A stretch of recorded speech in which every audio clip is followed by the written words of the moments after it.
हाँ जी सर, सब तो पहले 24105 आया जी, एक और पीस 10x10 प्लस कंडीशन दे विच, ठीक है। ए देख लो, ठीक है, ज़बरदस्त लेंस है 10x10 प्लस कंडीशन दे विच, फिल्टर वगैरह नूं लगा जे। ए देखो, तो एक पीस हो गया जनाब 24105 IS2, ठीक है। ਇਹਦੇ ਨਾਲ ਹੀ आ जाओ तुसी, ते एक बॉडी आई है 6D Mark II। ए देखो, ਇਹਦੀ माशाअल्लाह कंडीशन देखो, बंदे खुश होने दे चीज़ देख के। ए देखो, ब्रैंड न्यू कंडीशन दे विच बॉस बॉडी, ठीक है। जिस किसी भाई नूं 6D Mark II चाहिए होए, वो जनाब बॉडी हाज़र हैगी है 10x10 प्लस कंडीशन दे विच जे, कंप्लीट बॉक्स हैगा जे, ठीक है।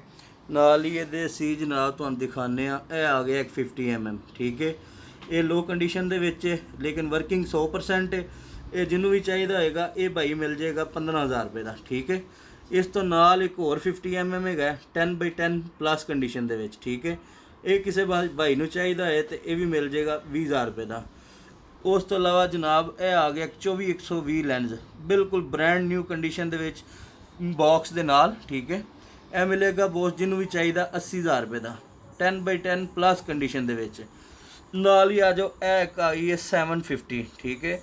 750 तकरीबन ब्रैंड न्यू कह लो 2000 शटर काउंट दे विच, ठीक है।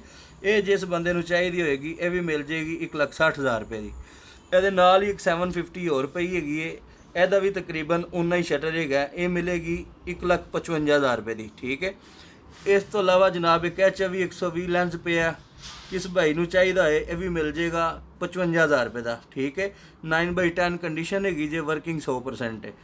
लो जी, एक आ गया जे 85mm 1.4 नहीं 85mm 1.8, ठीक है। ये जिस भाई नूं चाहिए होएगा जनाब तो ये मिल जाएगा 46,000 रुपये का, वर्किंग 100% है। कंडीशन तुहाडे सामने जे, ए देख लो, ज़बरदस्त कंडीशन दे विच हैगा। ए देखो 750 है बॉक्स पे है जे, ठीक है। जिस किसी भाई नूं चाहिए होए, ए देखो 750 कंडीशन देखो, लश कंडीशन दे विच ने, ठीक है। दाने ने दाने, दुबई इंपोर्ट हैगी जे, ठीक है, बाहरों आए ने, साफ सुथरे ब्रैंड न्यू कंडीशन दे विच।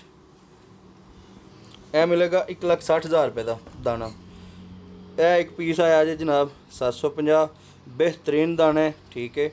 यह तुहानूं मिलेगा 1,55,000 रुपये का, तकरीबन 2-3 हज़ार शटर काउंट दे विच, ठीक हो गया जी।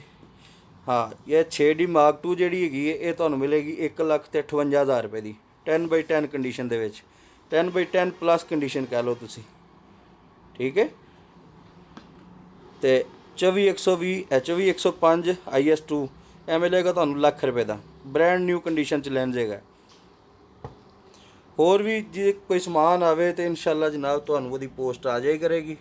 दुआवां च याद रखियो, जिस किसी भाई नूं कोई भी समान चाहिए है वो रबता कर सकदा है। मुहब्बतां ते प्यार दे विच जनाब सब नूं मेरा सलाम, तो फिर इंशाअल्लाह नैक्सट वीडियो पावांगे तो फिर तुहाडे नाल गपशप होवेगी। अल्लाह हाफिज़।